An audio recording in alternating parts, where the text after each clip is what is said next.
Hello and welcome back.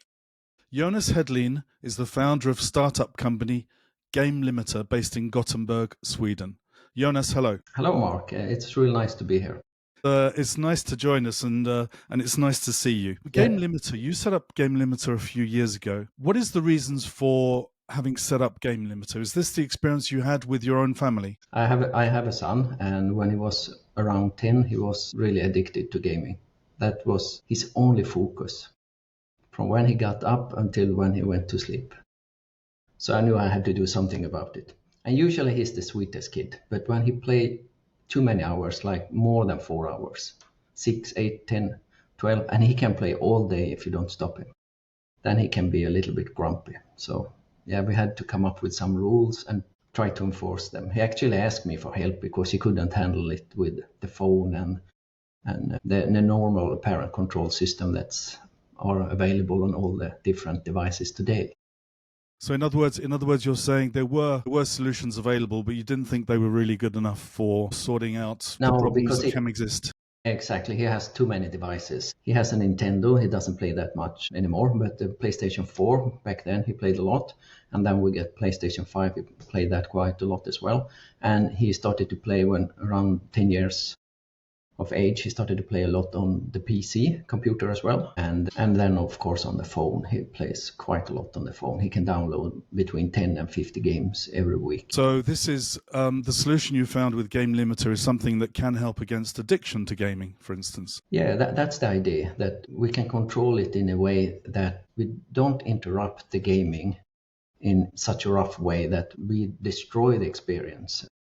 I mean, gaming can be really fun, and it can be a learning journey as well. I mean, he was almost fluent in English when he was 10, and sometimes he'd been playing with some other European guys like German, Italian, Spanish. One evening he just came to the kitchen and I was sitting there and he said, "Ciao, padre." So he had picked up a few things that his new Italian friends said in the background, talking to his father.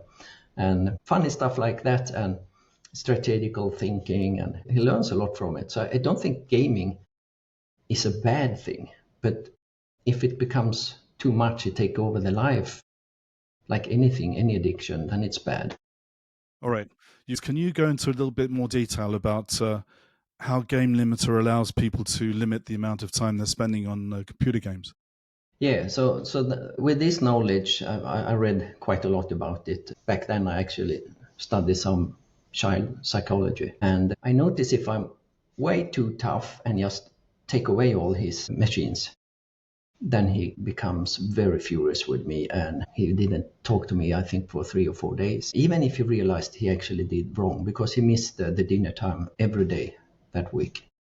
But so what we were trying to do is to create balance in the family and balance for the children. So we can do soft warnings and tell him that now it's time to take a break, and we can do soft shutdowns. So if he doing competitive gaming, for example, you can't break just in the middle of the game, then he can get penalties and such. As I said, we don't want to interrupt too much. We don't want to be too clunky.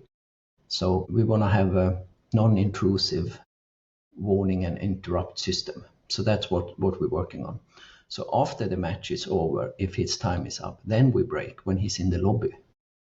So then it's better for the children and it's better for the parents. They get help with this limitation of not only game, actually social media and screen time and everything else, but we're focused on games because we are or used to be gamers ourselves, everybody who works here in this company. So we think we're a little bit smarter than the rest of the parent control system on the market today, anyway. I'm sure you are. You've raised quite a lot of money from business angels already. Are you still fundraising? Yes, we're doing a bridge round now because we need to move towards VC, and we're probably a little bit past half, close to 2/3 of what we need. And then we will have runway around 15 months.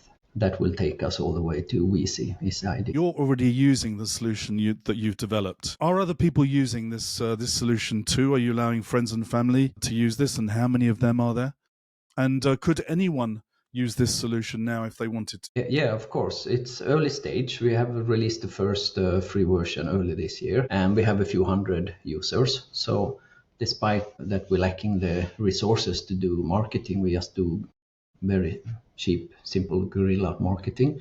We still get downloads every week. And of course, some family and friends are using it. We are using it ourselves in this family. And we have done that since the first proof of concept that I wrote a few years ago. So if somebody wanted to use this Download it. software, they can go onto your website and they can download it very easily? Yeah, the Windows version and the Android version. So how big is the market for a service such as this? We're estimating that the market today is around $5 billion. And that's because only 10 to 15% of all the parents actively looking for a solution like this today. But the media is doing a great job spreading all the news with the researchers. And in just 3 to 5 years, the market is closer to $50 billion. Is this the kind of thing that maybe legislation could impose some kind of solution, such as game limiter, upon gaming companies to encourage them to offer this as part of the game that they're selling as well? Yeah, that could be the case. Some countries have already started creating some rules around this, and I think it will be more and more European country, and maybe even more in New Zealand, Australia, Canada, USA as well. And discussions are going about this. I mean, it's even in South Korea, Japan, and so on. So it's a world phenomenon, not just in Scandinavia or Europe or here in Sweden. People talking about that because they start to be aware of the problems and the risk, what it might actually lead to. In Scandinavia, I think the statistics say that it's around 10% of all the children that are addicted to gaming. But some countries report as high number as 20 to 25% already. And it seems to be increasing in most countries. And how much could you sell a product, a software such as this for? Well, some of the systems out there today that we're not really happy with, they take like 100 or 200 kroner per month, which we think is way too much. We're aiming for a lower price, like 20, 30, 40 kroner per month. But for that to be sustainable, we need to have millions of customers, of course. Depending on the number of customers and paying customers, since we will always have a free version, we have to maybe adjust the price. But since we're doing a business to business and business to customer solution, we will probably reach break even anyway. So you've touched upon the solution that you're proposing you think is better than the alternatives and 10 times cheaper, in fact. What is the difference between Game Limiter and the alternatives? We have a lot of feature like the one I mentioned before, that we don't want to be too clunky and just cut in the middle of an important game or a match. If you do competitive gaming, for example, that could be a catastrophe. So we have, since we are a gamer ourselves, we have been thinking about how do the gamer experience this. And of course, we want to support the parents as well, setting good rules and have good statistic and feedback and such, so they can monitoring the behavior, what games are played and when and on what platform and so on. And we also support, we have a time bank and a reward system, and we do game recognition by AI, for example, for this non-intrusive behavior. But we also have an API that we have open for business to business customers, so they can actually use our API. And I don't think anybody else has gone with that solution. You mentioned AI just a minute ago. I imagine that AI features heavily in what you are proposing. Is that correct? Yeah, in some features we're using AI. It's like 100% AI, but overall as a software company, we're not being labeled as an AI company, but of course we're using AI. Today we use AI when we work, and we will use it in our solution as well. If anyone would like to help, not talking about funds, what kind of assistance would be really useful to you in terms of skills? Since we're pretty much in the market product fit, we really like more customers that are early adopters that are engaged and give us feedback. We have a few hundred customers, but only a few of them are really engaged and give us really good feedback. And that's really helpful because we want to develop the best system on the market. So more feedback we get, the better the system will be.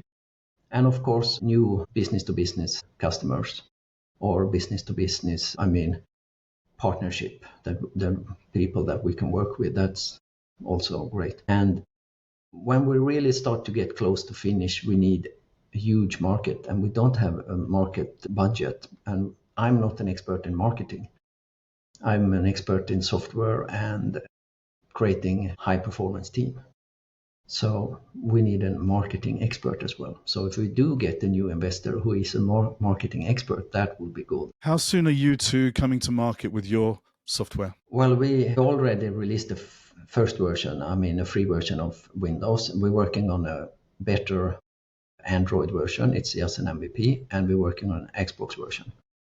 And we will have a family version for the Windows as well. And this we estimate will happen before 6 months. But still the system won't be completely finished. We will keep working on it. We will add more platforms and more features after that as well. Jonas, I think I need to just mention the disclaimer before we go. So to the viewers, the purpose of this video is educational. It's about a startup called Game Limiter. It's not a call to invest in the shares of a company. However, if you find the technology that Jonas has developed, please feel free to reach out to him. And indeed, you will be able to download his free version of his service from his website. And I should put the website at the bottom of this video in the first comments section. Jonas, it's been lovely talking to you. Thank you very much indeed. And I wish you the best with your startup. Thank you. Great. Thank you, Mark. It's been really a pleasure talking to you as well. See you now. Bye-bye. See you. Bye.